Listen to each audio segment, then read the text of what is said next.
membatalkan rencana kenaikan PPN 12%. Presiden Jokowi ini kan diusung oleh PDI Perjuangan. Jadi inisiasi HPP itu adalah memang inisiasi daripada partai penguasa, partai yang mendukung Presiden, PDI Perjuangan.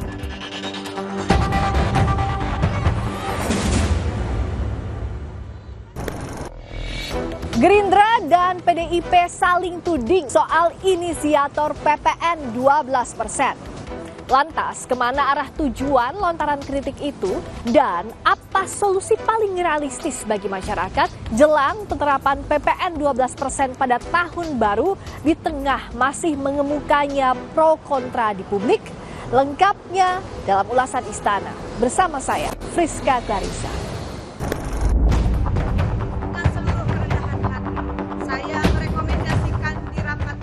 Saling tuding Gerindra dan PDI Perjuangan soal inisiator PPN 12% berawal dari pernyataan anggota DPR RI dari fraksi PDIP Rieke Diah Pitaloka yang meminta Presiden Prabowo menunda atau membatalkan pemberlakuan PPN 12%. Pernyataan itu pun ramai di media sosial. Bagaimana dimaksud pada ayat 1 dapat diubah bukan hanya paling tinggi 15%, tapi bisa juga diubah paling rendah 5%. Dengan ini, dengan seluruh kerendahan hati, saya merekomendasikan di rapat paripurna ini mendukung Presiden Prabowo. Pertama, menunda atau bahkan membatalkan rencana kenaikan PPN 12% sesuai dengan amanat pasal 7 ayat 3 dan ayat 2 Undang-Undang Nomor 7 Tahun 2021. Menanggapi pernyataan kader PDIP itu, Partai Gerindra menyebut PDIP lah yang menjadi inisiator PPN 12%. Gerindra menjelaskan pemerintah bisa menaikkan atau menurunkan PPN 12% saat penyusunan RAPBN. Sementara APBN 2025 Presiden Prabowo sudah ditetapkan di masa pemerintahan sebelumnya. Undang-undang HPP ini kan tahun 2021. Tahun 2021 itu adalah pemerintahan daripada Presiden Jokowi. Tetapi Presiden Jokowi ini kan diusung oleh PDI Perjuangan. Jadi inisiasi HPP itu adalah memang inisiasi daripada partai penguasa, partai yang mendukung Presiden, PDI Perjuangan. Bahwa rentang 5 dan 15 itu bisa dipakai. Itu adalah kesepakatan pemerintah dan DPR dan pemerintah membuat suatu PP untuk penyusunan RAPBN. Ini tahun 2025 pemerintahan Pak Prabowo itu sudah mendapatkan APBN yang sudah diketok pada zaman Pak Jokowi. Bagaimana kita bisa mengulang lagi RAPBN pada saat dengan 2025 yang sudah berjalan? Sementara Ketua DPP PDIP Deddy Sitorus membantah tudingan Gerindra yang menyebut PDIP sebagai inisiator PPN 12%. Deddy menyatakan PPN 12% merupakan inisiatif dari pemerintahan Presiden Jokowi melalui Kementerian Keuangan. Jadi salah alamat kalau dibilang inisiatornya PDI Perjuangan. Karena yang mengusulkan kenaikan itu adalah pemerintah dan melalui Kementerian Keuangan.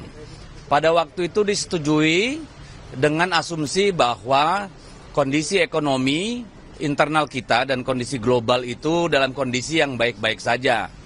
Tetapi kan ada permintaan dari sebagian fraksi di DPR agar ini dipertimbangkan.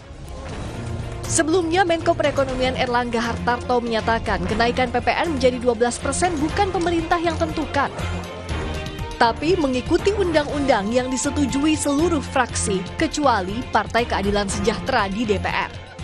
PPN tahun depan yang menentukan adalah undang-undang. Dan undang-undang itu adalah hampir seluruh fraksi, kecuali PKS. Jadi yang menentukan bukan pemerintah. Penolakan terhadap PPN 12% muncul dari sejumlah kelompok masyarakat lewat berbagai demonstrasi dan petisi daring. Direktur Ekonomi Digital Selios, Nailul Huda bersama sejumlah koalisi masyarakat sipil menolak kebijakan itu karena menilai kompensasi kenaikan PPN tidak sebanding dengan dampak yang dirasakan masyarakat, terutama kelas menengah, serta akan berdampak pada daya beli masyarakat. Mas Huda, karena ini akan segera berlaku, yang dikhawatirkan tadi daya beli masyarakat merosot, apa yang masih belum tercakup dari paket kebijakan pemerintah, dari stimulus ekonomi yang sudah dirancang pemerintah dengan anggaran 270T, nah ini apa yang masih belum ada, yang masih harus dikejar dengan penerapan PPN 12% ini, Mas Huda? Bersama-sama dengan YLBHI dan juga beberapa koalisi lainnya, kita juga support gitu kan, support langsung maupun tidak langsung untuk gerakan menolak PPN 12%. Nah, kenapa kita sampaikan? Karena meskipun tadi ada beberapa bansos yang digelontorkan, itu menurut hemat kami, saya pribadi juga sampaikan bahwa itu tidak akan bisa cukup untuk mengkompensasi dari dampak kenaikan tarif PPN 12%. Karena apa? Karena gini, kan, kalau kita lihat sebenarnya tarif untuk beras 12 kilo itu kan yang menikmati adalah orang dengan kategori miskin dan rentan miskin. Untuk kelas menengah itu dia tidak mendapatkan subsidi tersebut atau bantuan sosial tersebut. Nah, kita tengoklah kalau misalkan ini untuk yang tarif listrik itu cuma 2 bulan di Januari dan dari ke Februari gitu kan. Itu tidak akan ampuh untuk menghadapi PPN yang saya rasa akan semua barang ini akan naiknya terdampak ya 9%. Menanggapi penolakan dari berbagai kelompok masyarakat terhadap kenaikan PPN, Wakil Ketua Komisi 11 DPR RI Muhammad Hekal menyebut DPR dan pemerintah terus berkomunikasi intensif untuk mencari solusi. Karena kebijakan PPN 12% yang dialokasikan dalam APBN 2025 juga dibutuhkan untuk menjalankan program pemerintah. Sesuai Undang-Undang Harmonisasi Peraturan Perpajakan, PPN 12% akan diberlakukan paling lambat Januari 2025. Hari ini memang saya juga baru telepon-teleponan sama pimpinan DPR. Pimpinan DPR juga terus berkomunikasi dengan pemerintah, termasuk dengan Pak Presiden. Kita ditugasin untuk beberapa hari ini terus duduk secara intensif membahas item-item ini.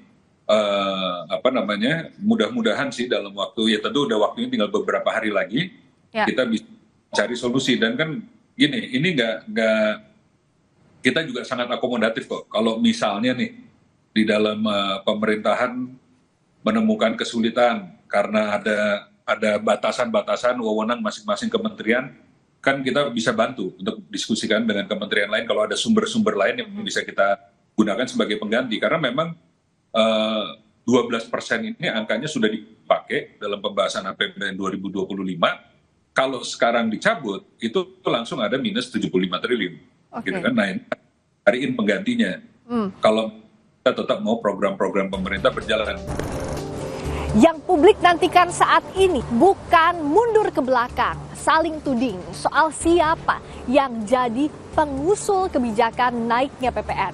Tapi harus ada solusi nyata bagi masyarakat agar penerapan kebijakan PPN yang naik menjadi 12% tidak semakin memberatkan pundak masyarakat di tengah lesunya ekonomi. Friska Clarissa, Arif Rahman, Kompas TV, Jakarta. Diduga kaget mendengar suara sirine mobil damkar, puluhan ekor sapi menyeruduk mobil dan motor di Jalan Tamangapa, Makassar, Sulawesi Selatan. Selengkapnya usai jeda.